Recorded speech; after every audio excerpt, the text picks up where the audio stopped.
What's up, beautiful people, and welcome to LAFS-Life as a foreign student show brought to you by the Ray Consultants in cooperation with the Ray Creatives, where we are inspiring one another in order to aspire. And tonight in the show, we have a beautiful brother. We have an amazing brother. We have somebody who has always been a motivation, somebody who has always been doing so great as far as a representative of so many other foreign students here in the northern Cyprus. And he has an amazing story as far as coming from a very far background, coming from Africa, surviving 6 years away from Africa.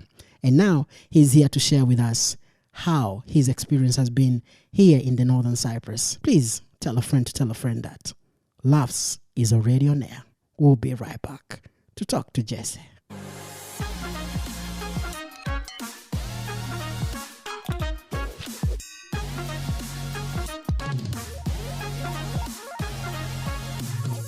My brother, welcome to the show. Thank you so much. It has been a very long time looking for you. I'm finally here. You're finally here, and I'm so pleased that you are finally in the show. Welcome to the show. Thank you. A bit flattered with the introduction because you said so many things that I didn't think are directly tied to me. But yeah, I feel flattered with the introduction already. You are among those brothers that I feel like we are so grateful to have, because I remember I came to the island some years ago and I found you here, and the way that you are so hospitable. The first time that I came to the island, you were the first person who invited me to your house. I remember I had spent like some months without eating ugali. And you gave me that access to your house to come cook ugali. So many people might not know the person that I'm speaking to. Maybe if I ask you, because I might know you as Jesse Ayub. Yeah. Who's Jesse? I'm a Kenyan, and I'm from a very tiny locality in Kenya, and that's in the coastal region of Kenya, from a town called Kilifi, Mijikenda, and that's a branch of the Bantus. And I think as far as it goes in describing myself from where my roots, like from where I come from, then I think that's fair enough. And I born and raised in Mombasa, moved to Nairobi for a while. I spent most of my time in Mombasa, although there's a bit of time that I also spent in Nairobi, and then that was just me. Wow. Yeah. And it's such an amazing experience, because sometimes I hear about East Africa, and whenever you hear about East Africa and the coast in general, like the East African coast, Yeah. Mombasa is one of the top East African coasts that many people from all over the world would always talk about.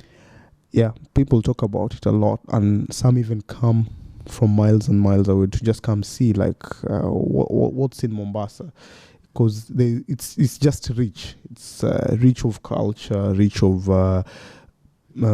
different, I'd say, resources, and it's just rich in vibe, you know. Rich in vibe. So yeah. one among the things that I hear about Mombasa is the Beach Boys, the Italian. Huh? I learned German myself, but I wasn't going to go looking for an old white lady to marry me. But I think, part of it was from that influence. And I had just finished high school, and at that time I was trying to figure out what to do with life. And most of my friends, you come across someone who can speak Italian, German, French, very fluent. Beach Boys. Yeah, in a matter of months, years, they're off to Italy, off to France, and they never look back. It's like a guarantee. So I from that influence, I learned German myself. I did A1, A2, B1 level, and this is entry level. Like I was eligible to go to Germany, and like with this level in the language, but it wasn't just part of my journey. I didn't feel like I was that person who was going to look for another person, an old white lady for that matter, Sugar mommy. yeah, to just make my dreams come true. Okay, it's so amazing. Like, you decided to make your own way and not follow the trend, as many people would always want to do that. Because most of the people from the coast, especially the youth, would say, "I want to get an old lady," like you say, so that they can be supporting them to go to a certain country. It's I'm a strong believer of easy come, easy go. And there's always a process that has to be followed. So you just trust the journey and you go for it. But yeah, you can take shortcuts.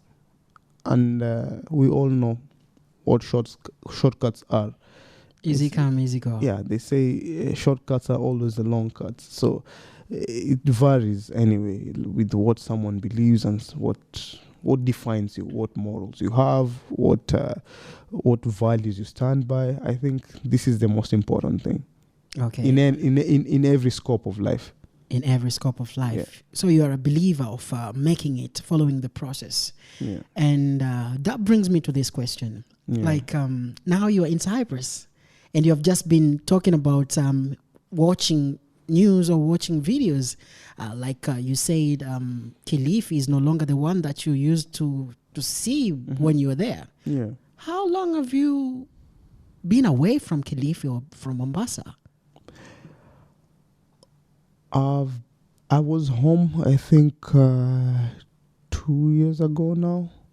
But before, like in totality, I've been away from home, I'd say, for 7 years, actually. And I've gone, in these 7 years, I've only visited home twice. And it's in a span of 3 years, I went once. No, in 4 years, I think I went once. And then in the other 2 years, I went once also. So it's in total 7 years that I've been away, because the first time I visited, I was only there for 3 weeks. And at least the second time, I was there for 4 weeks. So yeah, in 7 years, I've just been home for, I'd say, roughly two months, nearly 2 months. Okay, for those who don't know, like Jesse has been away from his country, Kenya, for 7 years now. Yes. And, well, you have been away. What for? How? Why are you away from your country? I'll be 7 years in February, I think 11th. And I left Kenya to come and pursue an education. I really wanted to study architecture, but at the time I couldn't get the course in Kenya because it was the fees was a bit high than the offer that I was being given out here. So I decided to come and pursue it from outside here. And that's what has kept me away from home, because I did my undergrad, I did my master's, and it's taken me 7 years. Well, and for somebody who's been listening right now, I'm very sure that they might be asking, okay, leaving Kenya, coming to Cyprus. And I'm very sure that there's so many other countries that you would go to. Why Cyprus? Cyprus, if I'm to be honest with you, was a mistake. Wow. Yeah. How? But those mistakes that happen, and you try to see every good in this mistake, and try to make sure that you don't always see it as a mistake, but as an opportunity. Yeah, so I really didn't even know about Cyprus, like, of its existence, like the north and the south. I heard about it and read about it. I think even sometimes there are some verses my mom read from the Bible, and they mentioned Cyprus. And I think this is the much that I knew.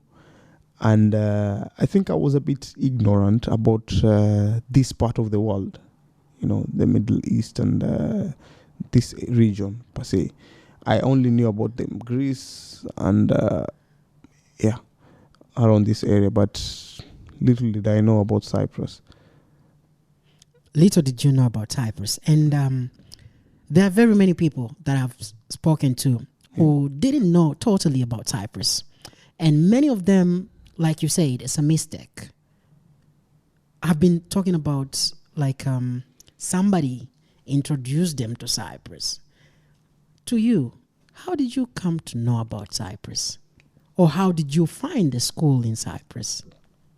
At that time, I was actually looking for university abroad because I wanted to also go and just pursue a life out there by myself and try to figure out things by myself away from home and try to be these adults that I thought my parents had raised enough. Okay. And I was in communication with an education consultancy company, and they called me at one time and they were like, we're having an education fair. So if you have time and you don't mind, please attend and just listen to them, hear them out, and see what offers or what options they're giving. And maybe you'll be thrilled and find a place somewhere out there. And they told me like they were coming from North Cyprus. So I was like, oh, so there's a place called North Cyprus. Then they're like, no, it's like the whole Cyprus, but it's in 2 halves, blah, blah, blah, blah. That's when now I started knowing about Cyprus. Yeah. The knowledge that the consultant or the agent gave you, do you think was enough for you to just make a decision to come to the Northern Cyprus? I think whatever she told me, it was a lady, wasn't sufficient. But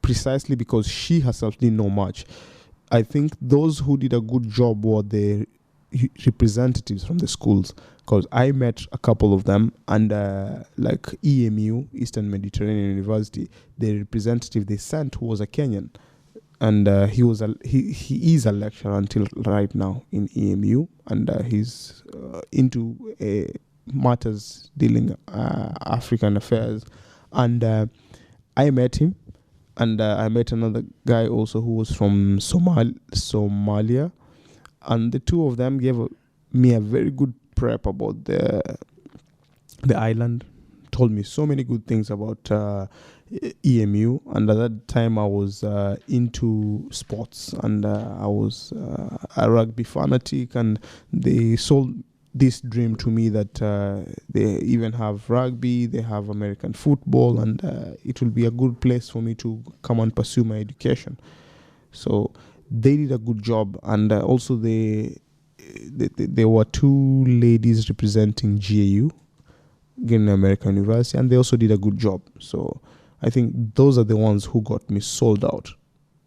Wow. So you're telling me from your experience, that the agent who attended to you didn't know much about the schools that she was selling. Yeah? Until when you met the representatives from those schools. Yes.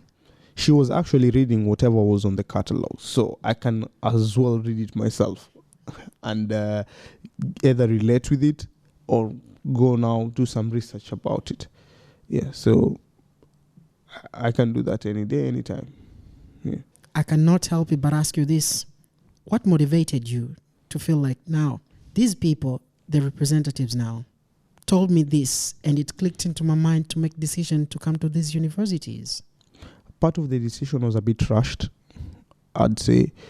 And much as they gave me a very good briefing about the universities and it got me sold out, but it was coming after it. This was in sometime towards the end of January, and early January I had just finished my German proficiency exam, and in this exam I had done well in 3 parts.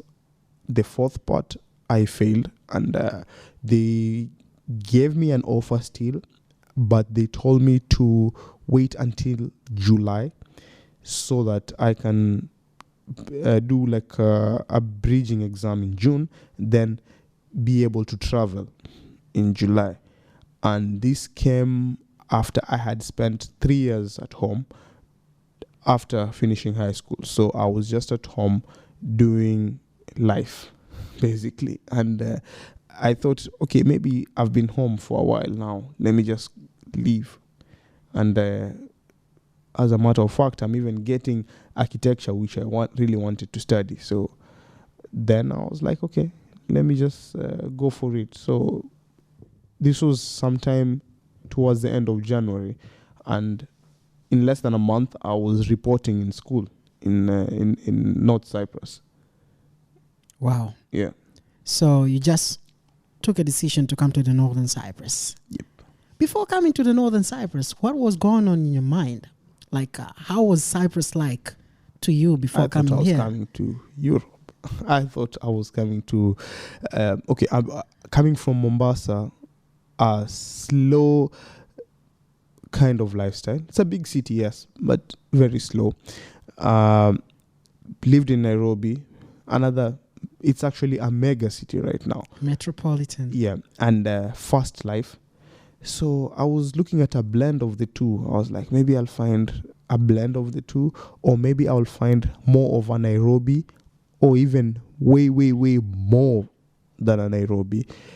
And just these thoughts and ideas filling my mind, like, will I find a Mombasa that I'm used to? Because I checked, I'm sitting, it's close to the ocean, and they've got a very beautiful coast, and I'm like, okay, maybe it will give me that Mombasa kind of feel.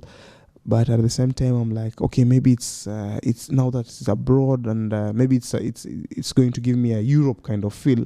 So fast, big city life, fast life, yeah, this is what I kept thinking over and over prior to arriving here. Now you're in Cyprus. Yeah. How did you feel the first time that you're landing in Cyprus?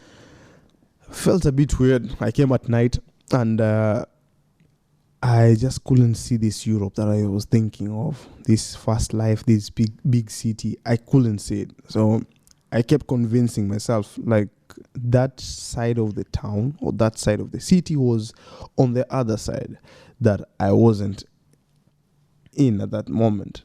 So I go to the airport, got a shuttle that took me straight to the dorm, and I met one of the, at that time, international, I think, coordinators. Her name is Madam Ayla, and she was coming from Israel. So we had a very good conversation, because it was just the two of us in the shuttle. So we talked at length about so many things, politics, education, and yeah, I just felt comfortable. I felt like, okay, I think I'm at the right place, because I met someone who was way, like, who was so aware about the environment here, and what she was dealing with the international students and all. So I felt like I was at the right place. So to me, that was a positive, and that made me quickly overlook me not seeing that big city. Wow.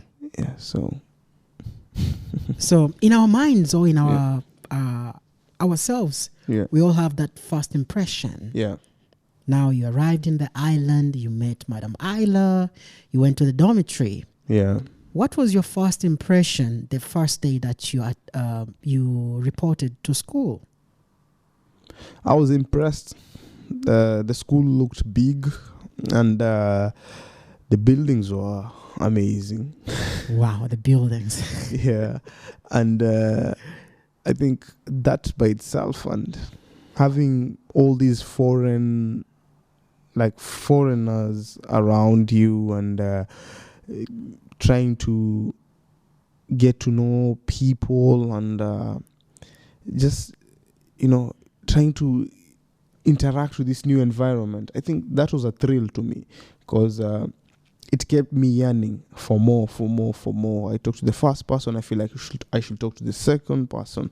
I feel like I should talk to the third and the fourth and the fifth, and just get to hear where people are from, what they do, what they study, and just interact. Like, this is what I kept feeling all the while that I was in school, around the premises of the school. Wow. Yeah. And that's something that mostly everybody get to enjoy the first day of their arrival in school. Until it becomes a routine, a norm, and then it's no longer thrilling. So it now starts becoming boring, and the rest is history. I cannot help it but tell you this. You're one of those people that you could place with just like anybody, just anybody from anywhere, and just things go like you have met this person for a long time. I remember the first time that we met, and it was like we knew each other for a very long time. Yeah. I think I get this from, I think my dad's mom.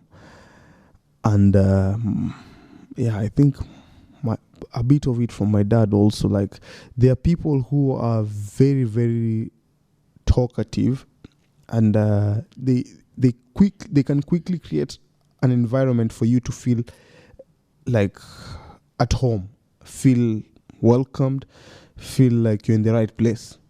So I think plus the yearning, I told you, I kept yearning to meet the next person and the next person and the next person. Before I knew it, I think I was given a trophy as the most sociable African from the African Students Grand Awards, and that was in 2016. Yeah, that was just to sum it up all, and I think it's just in my nature. Just in your nature. Yeah. In a very multinational, multicultural environment like the Northern Cyprus, how easy or how hard was it for you to cope with the environment? How easy was it for you to now start interacting with just anybody? Before I left Kenya, I studied German, and this opened up my eyes and to seeing that I actually fancied languages. So when I arrived here, I think that summer, I started learning Turkish, and then I learned a bit of Russian too. So I pursued Turkish more, and I think this was just to help me get to understand a new language and be able to interact with more people. Because I usually tell people, like, the more you can speak, the more the world becomes smaller, because you can communicate to almost everyone in the world. You speak English, you can communicate to almost half the world. You speak Turkish, you can communicate with almost 60% of the Middle East region. I think I stand to be corrected on that, though. You speak French, you can talk to quite a huge number. You speak Russian, then that's almost the whole of Eastern Europe. So I think languages are something that I think they are the key to almost everything in this world. Speaking of languages, yes. Before coming to the Northern Cyprus, did you know that in the Northern Cyprus, mostly the language that's spoken hugely or generally by both locals and almost everywhere is Turkish? No. I was ignorant. I told you I didn't know much about North Cyprus. And even when I was coming here, it took me a while to realize that, it's Turkish first, English second, Russian third, then Greek, then the other languages. Wow, then the other languages. Yeah. I'm very sure that many people might not know about this, but it's in Cyprus where almost everything is done in Turkish because it's a part of the Turkish Republic, yeah? Yeah, Northern Cyprus. Northern Cyprus. Yeah. For many people who might not know this, Cyprus is quite, it's a divided island. We have the Greek part and the Turkish part as the north and the south. And you coming from Kenya, where you speak Swahili, where you speak English, you learned German, and now you speak Turkish very fluent. How easy was it for you to adapt to the Turkish culture? How easy was it to learn the language? Tell me about your journey of learning Turkish. Okay, it started in 2015 when I just arrived, and I was, no, actually we were few Africans, I think 3 or 4, in a class of 40 architectural students, 43, 45 architectural students. We were only like 4 or 5 Africans, and half the class was Turkish. So we just had to figure a way to communicate, because most of them couldn't speak English. So we had to find a middle ground. Okay, some of them knew German, so I could speak to them in German, and we became friends. Then from there, they started teaching me Turkish as I taught them English. So it was more of a like symbiotic relationship, whereby we are all benefiting at the end. Give and take, take and give. Yeah, it was a mutual beneficial barter trade. Yeah, you can call it that. So that's a very interesting part of Cyprus. Like the locals don't speak English, most of them. Yeah. And you had to learn Turkish for you to be able to interact with the locals. Yeah. So I want to know, when you came here, what was your perception towards the people that you found from other cultures, and how was their perception of you as a Kenyan? I really can't tell what was their perception about me. And I think that is sometimes it's hidden, it's concealed in someone. But I think for myself, speaking for myself, I think my perception was just a positive one. Like I took them as new friends. I took them as fellow humans, and I believe that we should all coexist in the best way possible. So this was just how I went about all my days here. And irrespective of any hostility, I just took everything that way, a day at a time, and one step at a time, and just getting to first understand them better, so I can be able to have a good perception about them and not misjudge them or misread them per se. Coming from different culture, interacting with people from different cultures, I'm very sure that there are so many things that exist as shock, cultural shock. Tell me about the hostility, or tell me about the challenges that you faced when interacting with people from different cultures, as Cyprus is one of those countries which is made of very multicultural, multi-diversity of cultures. Yeah. I think it wasn't a walk in the park, to be honest, because sometimes it will get even rough. I remember a day in school being, I would say, profiled. Okay, and this coming from a staff was a bit hurting, because they're supposed to be able to accommodate everyone, because they are actually told these things, and they know they're coming to work in an international environment that accommodates everyone. So when this happens, then it's hurting, because you now start wondering, like, is everyone like this in this organization, or is it just this one person? And I think that's basically it, because the rest of it was just a few misunderstandings here and there. And okay, a lot of it was before I got to understand the language. But once I had a grip on the language, then the rest was okay for me. Not the best, but it was okay. Like, I could be able to go ahead with my daily activities, be able to interact with anyone that I meet anyone that is giving me the same energy that I am giving to them, and I think that was okay to me. Wow. And you are now very fluent in Turkish. How are you able to master that? Practice. I think practice is the only thing. Because my first summer, I couldn't speak even a word, but I got myself a dictionary. I got myself a notebook, and I will spend at least a day, an hour in a day, just reading stuff that I could barely make sense of.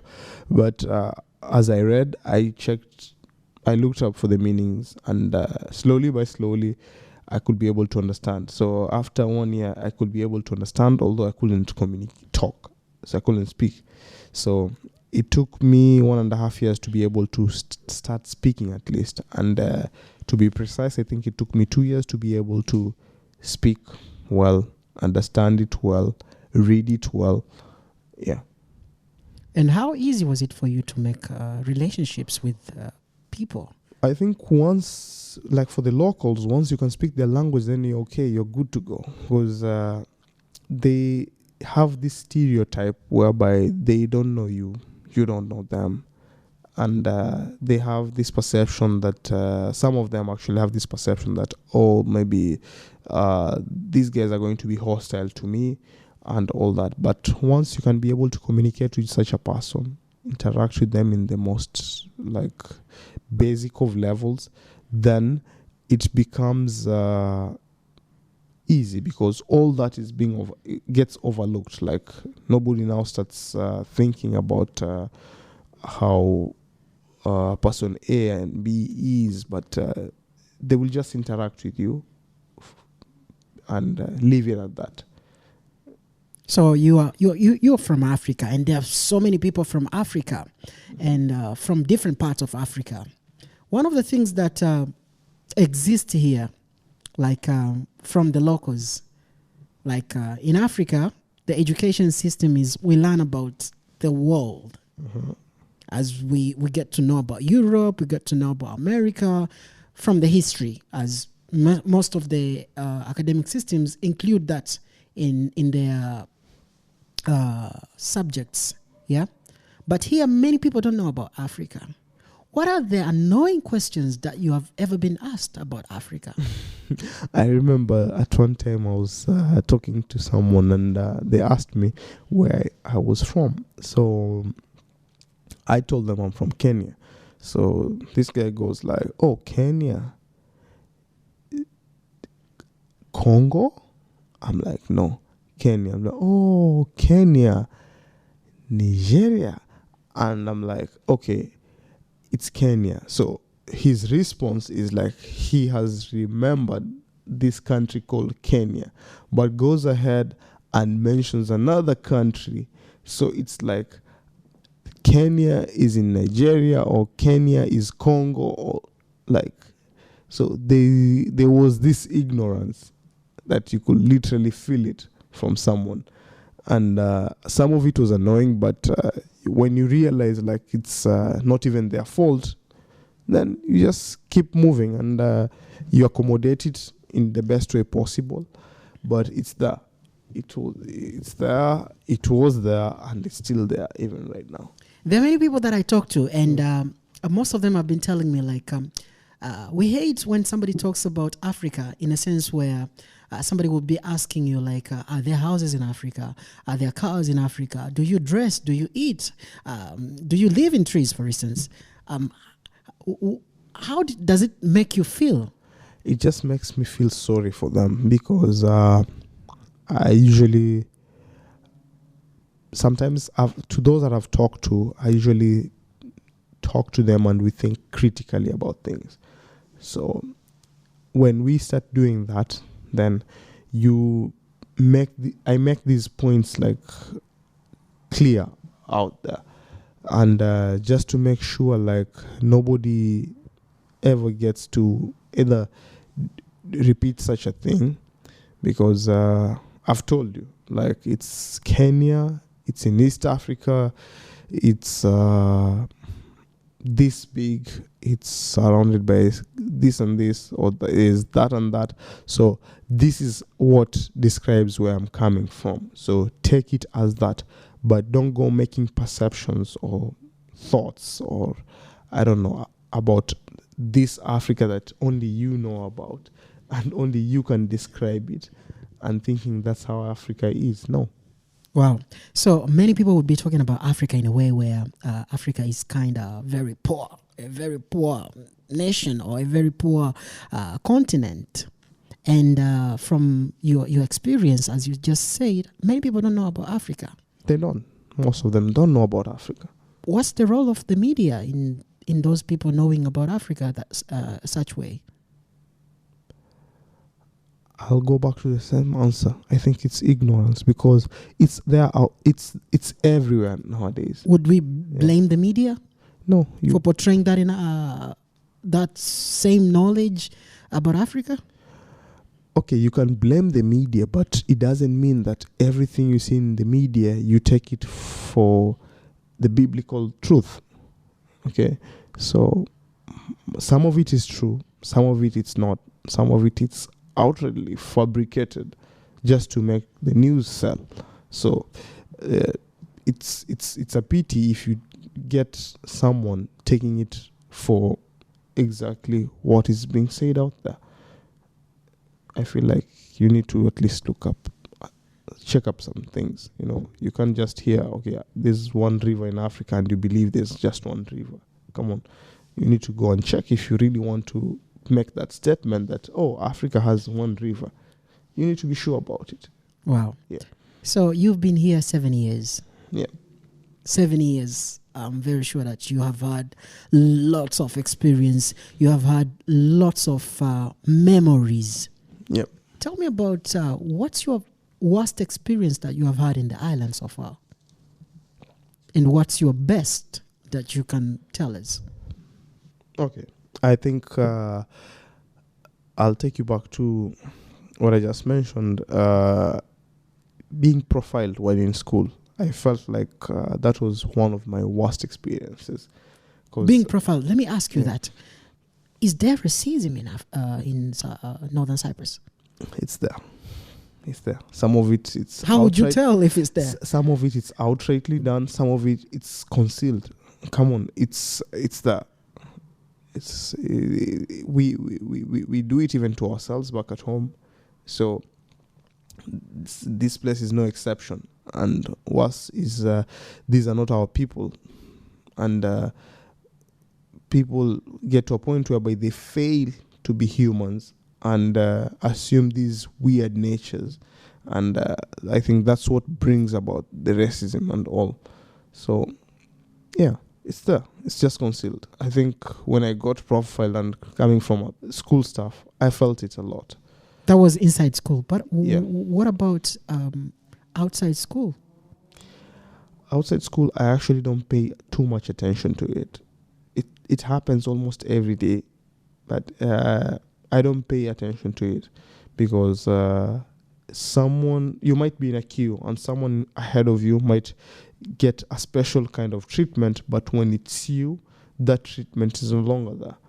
You walk into a restaurant, they ask you about the other pass because, come on, COVID is everywhere.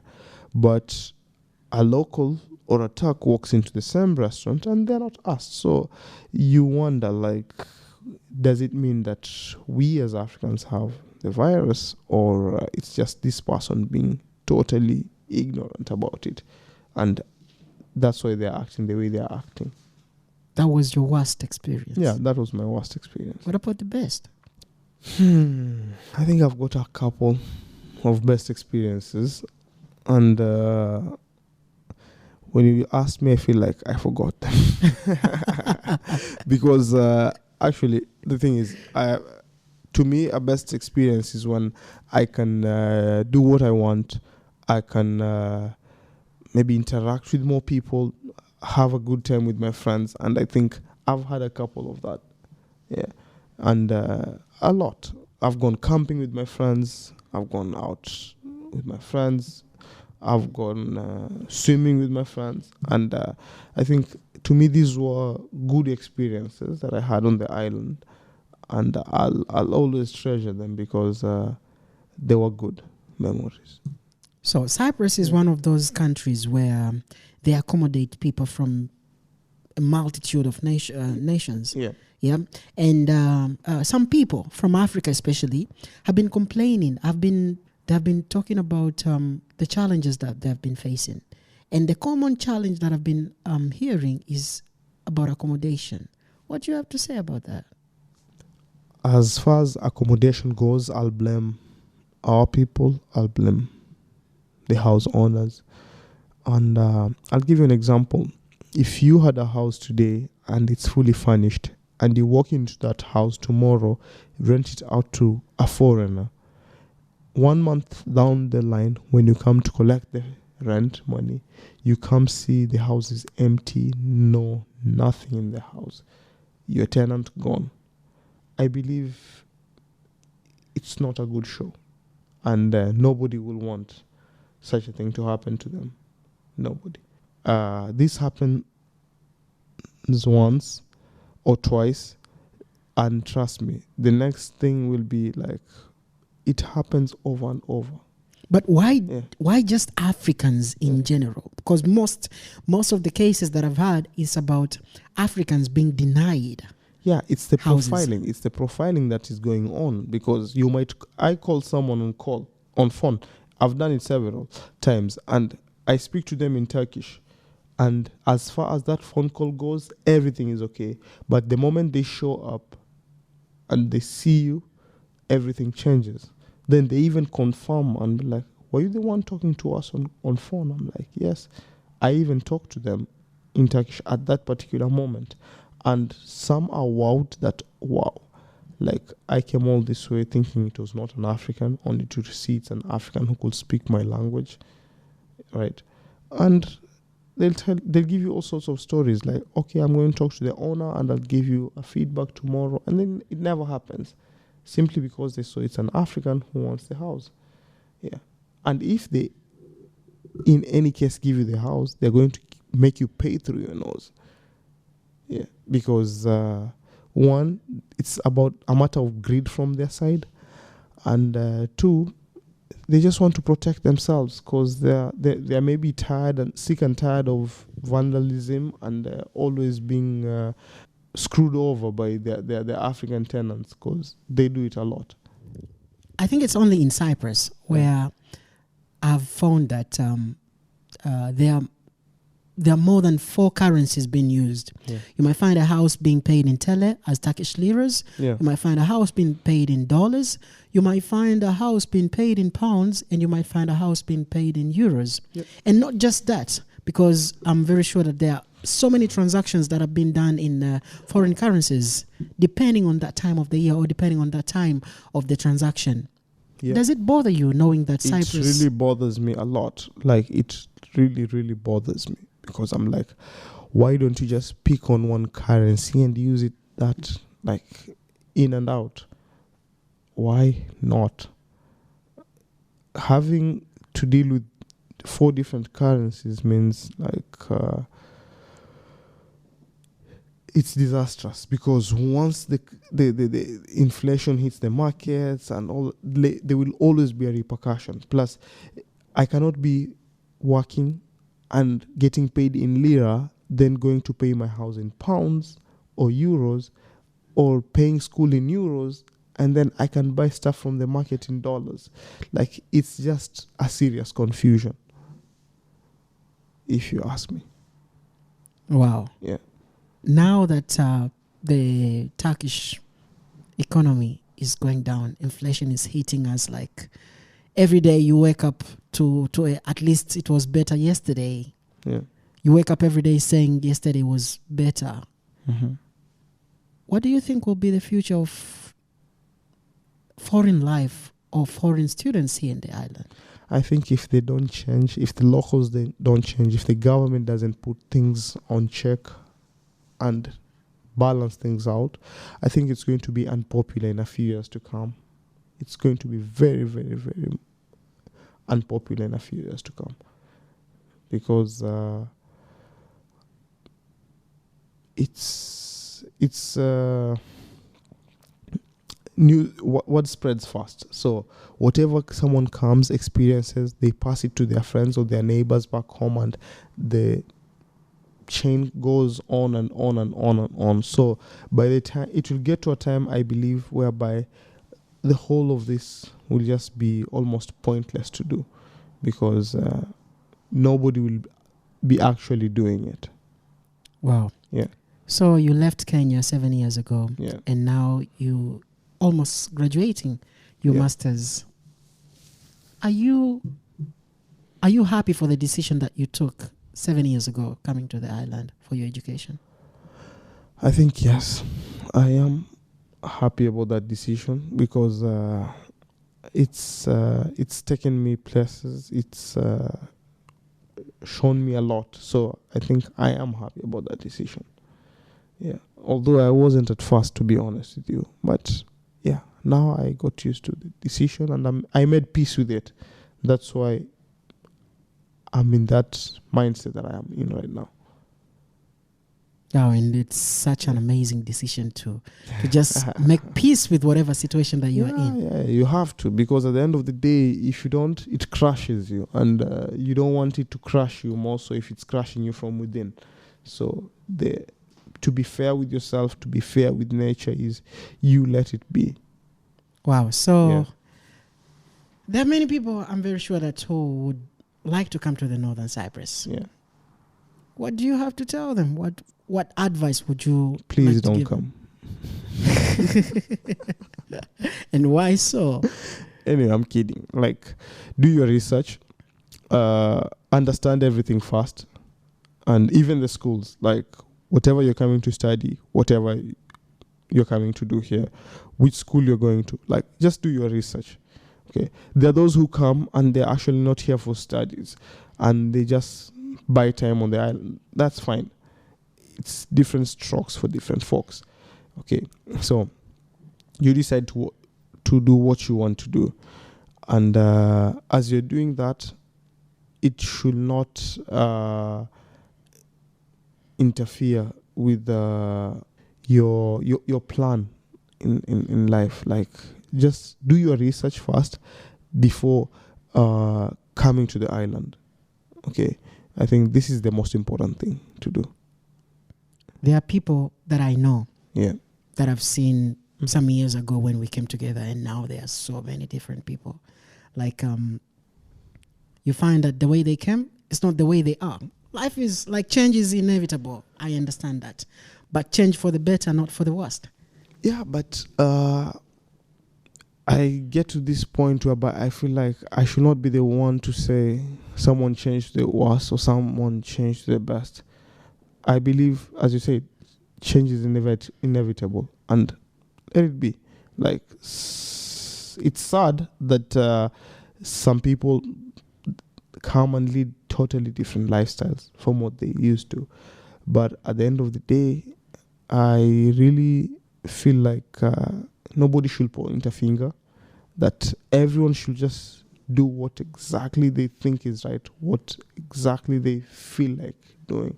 Just take a few minutes and just think it through first.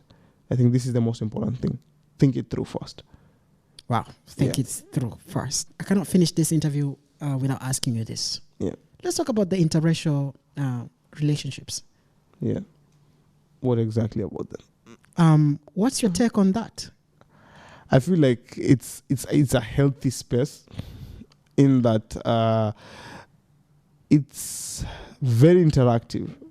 Okay, to be in one, and I'm not saying this that we should all go and find ourselves in one. No, if it happens to you, so be it. But I feel like it's a very healthy space to be in, and you can learn a lot.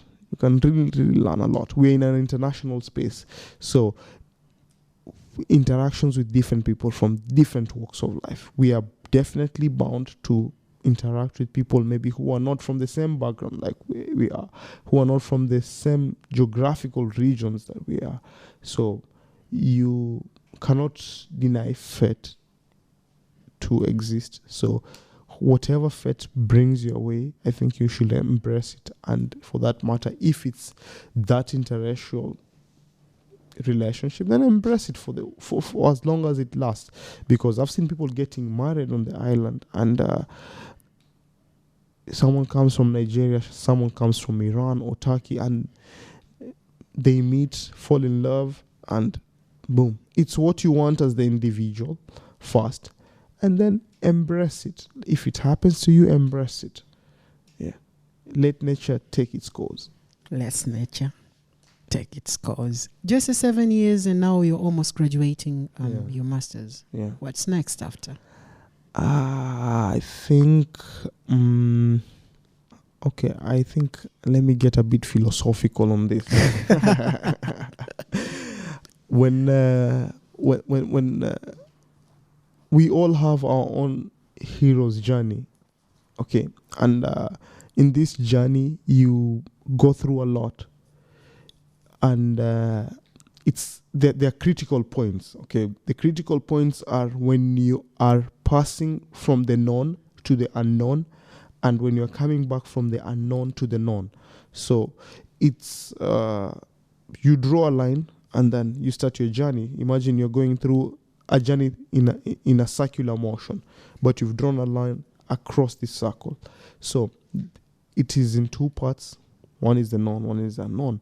So when you're coming from the known to pass this threshold to the unknown, then to come back to the unknown, I feel like there's a lot that happens.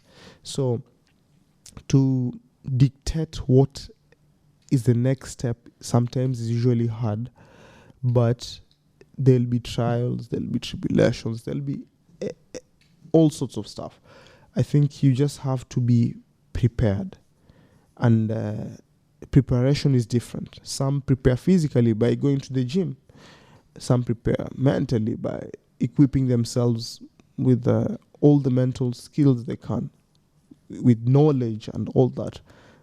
Any sort of preparation, I feel like it's key. Myself, I'm preparing myself for something that I don't even know about it. I talk to people and I tell them I feel like there's something going to happen or something coming my way. I can feel it, but I don't know what it is, but I'm preparing myself for it. Yeah. So definitely my next step will be to focus more on towards developing myself, developing my career, and I don't know how as of right now, but I know this is my next step. Yeah. Developing yourself, developing your careers. Yes. As the consultants, we always inspire to aspire. So that's our goal. 2022 has just started, and we are starting by sharing several experiences so that people can get inspired to do something for themselves, to do something for their lives as far as foreign lives are concerned. Amen to that. Amen to that. Coming from Kenya. Yes. Myself, I'm yearning to go to Kenya. We should make a trip once. We should make a trip once. So there are so many people who are listening to the podcast right now who'd like to know about Kenya. What's one thing that we can find in Kenya as tourists? Good food. Like the local cuisines are amazing. And come for a safari. Come see the wild animals. We've got plenty of them. And the energy is good around Kenya, and everyone that I've met who's visited Kenya before always tells me like the experience was amazing. And I tell people, come to Kenya, come for a holiday, a few days. Beautiful women. Everything. Everything is beautiful in Kenya. Everything is beautiful. So let's finalize, Jesse. As we are ending or as we are wrapping up our podcast, what's your final word to the people who are looking to live a foreign life as yourself? Be educated and prepare yourself. Like by educated, I mean equip yourself with enough knowledge about whatever space you're about to go into or you're interacting with. Because I've had friends who've been exploited here as they're working, and simply because they never did research, towards these spaces they went into, the job industry, let's say, on the island. But those who actually knew about it never went down those that path. Exploitive. Yeah. So just equip yourself with knowledge as much as you can. I believe knowledge is power. So whenever you're about to experience a foreign environment, either as a student or as a worker, whatever it is, just equip yourself with knowledge of your space. Like know about the island, for instance, what it entails to even stay on the island. And by so doing, you will be preparing yourself to face this foreignness. I think that's very key. Wow, that's the key. Educate yourself, equip yourself. Yeah, equip yourself with knowledge. Wow, thank you so much, Jesse. And that was Jesse, our brother, Jesse Ayub from Kenya, who has shared his story 7 years away from his country, Kenya, and with a very beautiful experience here in the northern Cyprus. And for very many people who are listening to the show right now might be wondering, like, how are we going to be listening to several other shows? Please, I'm kindly asking you to please tell a friend to tell a friend, and you yourself also subscribe to my YouTube channel so that you can always be the first one to be notified whenever we upload a new episode. This week was Jesse, and next week or coming weeks are going to be several people with very beautiful and several experiences from different parts of the world as far as foreign life is concerned. Beautiful people, I'm asking you once again, follow us, subscribe on all our social media platforms, HASSANDAREY @HassanDeRay, and there you'll find knowledge, find entertainment, and find LAFS Life as a Foreign Student podcast. So we'll see you next week. Till next time, ciao ciao.